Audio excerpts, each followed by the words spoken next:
بسم اللہ الرحمن الرحیم۔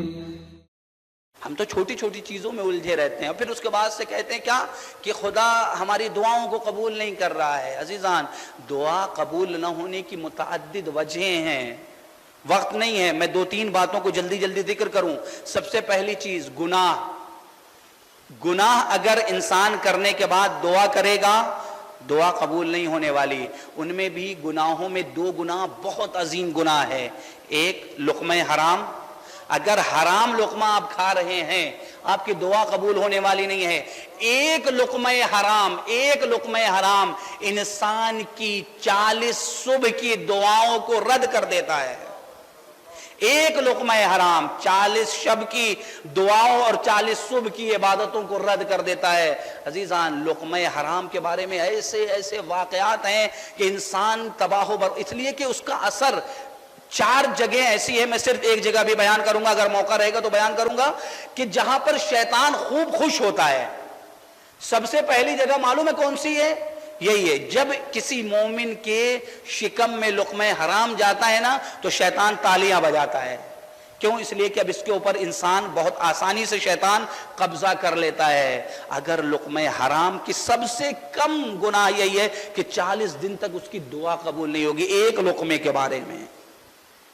لقمہ حرام کون سا لقمہ ہے؟ ہر وہ چیزیں کہ جو چوری سے حاصل کی جائے، غلط راستے سے حاصل کی جائیں۔ آج ہمارے ہاتھوں میں یہ جو موبائل دیا گیا، کس لیے دیا گیا ہے؟ موبائل کے ذریعے سے 33 قسم کے گناہ ہو سکتے ہیں۔ صرف ایک موبائل ہے، اس موبائل کے ذریعے سے کم 33 قسم کے گناہ ہو سکتے ہیں۔ اگر میں ان گناہوں کو گنانے لگوں تو آپ کی آنکھیں کھلی کی کھلی رہ جائیں گی۔ آپ خود بھی دیکھ سکتے ہیں، جا کے توضیح المسائل میں دیکھیے گا، آیت اللہ سستانی نے 73 گناہ لکھے ہیں، گناہان کبیرہ کی فہرست۔ اس میں سے 33 گناہ ایسے ہیں کہ جو تنہا موبائل کے ذریعے سے آج کیے جا سکتے ہیں، جن میں سے ایک ادنا سا ہے۔ پرانے زمانے میں چوری کرنے کے لیے ہمیں کسی کے گھر میں جانا پڑتا تھا، لیکن آج یہ موبائل ہمارے پاس موجود ہے، ایک لیپ ٹاپ موجود ہے، اس کے ذریعے سے ہم کتنی آسانی سے چوری کر لیتے ہیں، کتنی آسانی سے چوری کرتے ہیں۔ عزیزان، یہ چوری کا مال جا کے توضیح المسائل کا فقہ برائے غرب نشینان توضیح المسائل کے علاوہ ایک آیت اللہ سستانی حفظہ اللہ کی کچھ مغرب میں جو یورپ میں افراد رہتے ہیں ان کے لیے بہت سے مسائل انہوں نے خصوصی ذکر کیے ہیں۔ اس میں مسئلہ نمبر 218 میں لکھا ہوا ہے، کہا ہے کہ حتیٰ نان مسلم جو افراد ہیں ان کے مال اور ان کی چیزوں کو بھی لینا، چوری کرنا، وہ بھی حلال اور جائز نہیں ہے۔ میں نے کل وعدہ کیا تھا کہ میں انٹرنیٹ کے یوز کو بتاؤں گا، لیکن وقت نہیں ہے، اگر کل موقع رہا تو میں کل اسے بیان کروں گا۔ عزیزان دیکھیں، یہ آج کا زمانہ صرف اس بات کی طرف لے کے جا رہا ہے، اگر آپ نے لقمہ حرام کو چھوڑا نہیں تو مطمئن رہیے گا۔ کیا ہوا تھا میدان کربلا میں؟ حسین ابن علی نے کیا کہا تھا کہ کیوں اثر نہیں کر رہی ہے میری گفتگو؟ ایک سے ایک خطیب، ایک سے ایک مولانا، ایک سے ایک علماء، ایک سے ایک نصیحتیں ہو جاتی ہیں، لیکن ہمارے دل پہ اثر نہیں ہوتا ہے۔ کیوں نہیں ہوتا ہے؟ اس لیے کہ ہمارے ملئت بطونہم من الحرام۔ حسین ابن علی آ کے تقریر کریں، نصیحت کریں پسر سعد کو، اور یہ نہیں کہ تقریر کر رہے ہیں بلکہ خصوصی جلسہ ہے، 2 لوگوں کا جلسہ ہے، 2-3 لوگ ہیں، علی ابن ابی طالب کے لال حسین ابن علی ہیں، جناب عباس ہیں، جناب علی اکبر ہیں، ادھر سے پسر سعد اس کا بیٹا اور اس کا غلام، آمنے سامنے امام وقت، امام زمان حسین ابن علی اتنے رؤوف، اتنے مہربان کہ وقت آخر جب شمر ملعون سے امام علیہ السلام نے پانی طلب کیا ہے تو کوئی یہ کہہ سکتا ہے کہ حسین ابن علی نے پانی اس لیے طلب کیا کیونکہ حسین ابن علی پانی پینا چاہتے تھے؟ نہیں عزیزان، حسین ابن علی پانی نہیں پینا چاہتے تھے۔ آپ مجھے انصاف سے بتائیں، جس کا ششمہا علی اصغر شہید ہو گیا ہو، کیا وہ پانی پیے گا؟ جس کا علی اکبر پیاسا شہید ہو گیا، کیا وہ پانی پی؟ نہیں، حسین ابن علی ہدایت چاہتے تھے کہ اگر شمر مجھے ابھی پانی دے دے گا تو اس کا دل نرم ہو چکا ہوگا۔ شب عاشور آنے کے بعد پسر سعد سے گفتگو ہوتی ہے، لیکن کیوں؟ حرام سے پیٹ بھر چکا تھا۔ عزیزان، جو انسان، جو شخص بھی حرام مال کھا چکا ہے، اگر وہ اپنے آپ کو اس سے پاک نہیں کرے گا تو یہ مطمئن رہیے کہ اگر حسین زمان ابھی آ جائے تو عین ممکن ہے کہ وہ حسین زمان کے قاتلوں کی صف میں ہو، اس لیے کہ حرام سے پیٹ بھر چکا ہے۔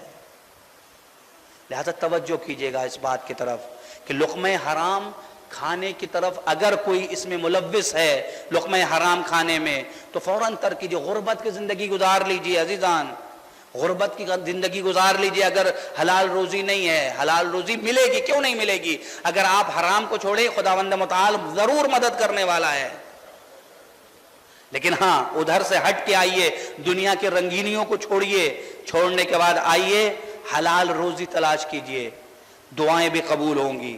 شاید دو چار دنوں میں یہ یاد رکھیے گا کہ جملہ ہے کہ الحرام لا یمنی، مال حرام کبھی بھی نمو نہیں پاتا، رشد نہیں پاتا۔ مال حرام کا نتیجہ اولاد کی زندگی میں نکلتا ہے۔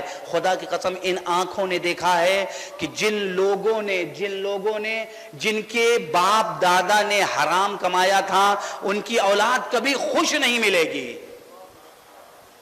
کبھی جسمانی مشکل، کبھی روحانی مشکل، کبھی ڈپریشن، کبھی ذہنی جو ہے وہ پرابلم، کبھی جسمی پرابلم، کبھی کوئی لنگڑا پیدا ہو رہا ہے، کبھی لولہا پیدا ہو رہا ہے، کئی مشکلات میں نے اپنی آنکھوں سے دیکھا ہے جن لوگوں نے اپنی زندگی میں لقمہ حرام کھایا ہے۔ ان کے توجہ کرنے کی ضرورت ہے۔ تو سب سے پہلی چیز لقمہ حرام، دوسری چیز نماز سے دوری۔ چوتھے امام علیہ الصلوۃ والسلام نے کہا کہ دعا قبول نہیں ہوگی جو شخص نماز میں اتنی تاخیر کر دے کہ نماز کا وقت چلا جائے۔ عزیزان، پیغمبر اکرم کی خدمت میں ایک شخص آتا ہے، آنے کے بعد سوال کرتا ہے، یا رسول اللہ میری دعا قبول نہیں ہو رہی ہے۔ رسول اکرم پہلا سوال کرتے ہیں، یہ بتا نماز پڑھتا ہے کہ نہیں پڑھتا ہے؟ تو نماز پڑھتا ہے کہ نہیں پڑھتا ہے؟ یا رسول اللہ میں نماز پڑھتا ہوں۔ اچھا، تیرے فیملی والے نماز پڑھتے ہیں کہ نہیں پڑھتے ہیں؟ ہاں یا رسول اللہ میری فیملی بھی نماز پڑھتی ہے، سب لوگ نمازی ہیں۔ رسول اکرم نے کہا، جا چھت پر جانے کے بعد ایک ہڈی ہے، اس ہڈی کو اپنے چھت سے ہٹا دے جا کر، تیری دعا قبول ہو جائے گی۔ یا رسول اللہ کیسی ہڈی ہے؟ وہ ہڈی کوا کل یا پچھلے ہفتے تیرے گھر پہ لا کے اس ہڈی کو گرا گیا ہے، وہ ہڈی ایک بے نمازی شخص کی تھی۔ جب تک یہ ہڈی تیرے چھت پہ رہے گی، تیرے گھر پہ رہے گی، تیری دعا قبول نہیں ہو سکتی ہے۔ متعدد بے نماز کے سلسلے میں عزیزان، جب علماء کی خدمت میں آ کے سوال کیا جاتا تھا، آپ نے ظاہراً نام سنا ہوگا، نہیں سنا ہوگا تو میں بیان کر دوں، آیت اللہ نخودکی اصفہانی ہے، ان کی قبر بھی حرم امام رضا علیہ السلام میں ہے۔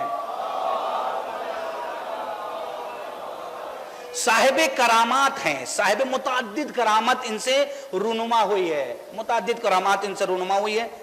ان سے آ کے ایک جوان سوال کرتا ہے، میری 3 مشکل ہے، میری زندگی میں 3 تالے لگے ہوئے ہیں، ان 3 تالوں کو میں کھولنا چاہتا ہوں، کھل نہیں رہے ہیں، کوئی عمل بتا دیجئے۔ کہتے ہیں پہلا سوال جوان کرتا ہے آیت اللہ شیخ حسن نخودکی اصفہانی سے، میری زندگی میں چاہتا ہوں کہ ایک اچھی خاتون سے، ایک صالح خاتون سے شادی کرنا چاہتا ہوں، نہیں ہو پا رہی ہے، مال میں برکت نہیں پائی جا رہی ہے، میں عاقبت بخیری چاہتا ہوں، یعنی میرا خاتمہ خیر پہ ہو۔ یہ 3 میری زندگی کے تالے ہیں، ان تالوں کی چابی بتا دیجئے۔ کہا تیرے پہلے سوال کا جواب، پہلے سوال کی جو ہے، جو چابی ہے، وہ ہے کہ جا اول وقت نماز ادا کر، تیری صالح خاتون سے شادی ہو جائے گی۔ جا دوسرے سوال کا بھی جواب یہی ہے کہ اول وقت نماز ادا کر، نماز ادا کرے گا، اول وقت نماز کی پابندی کرے گا، تیرے مال میں برکت ملے گی۔ کہا تیسری چابی کون سی ہے؟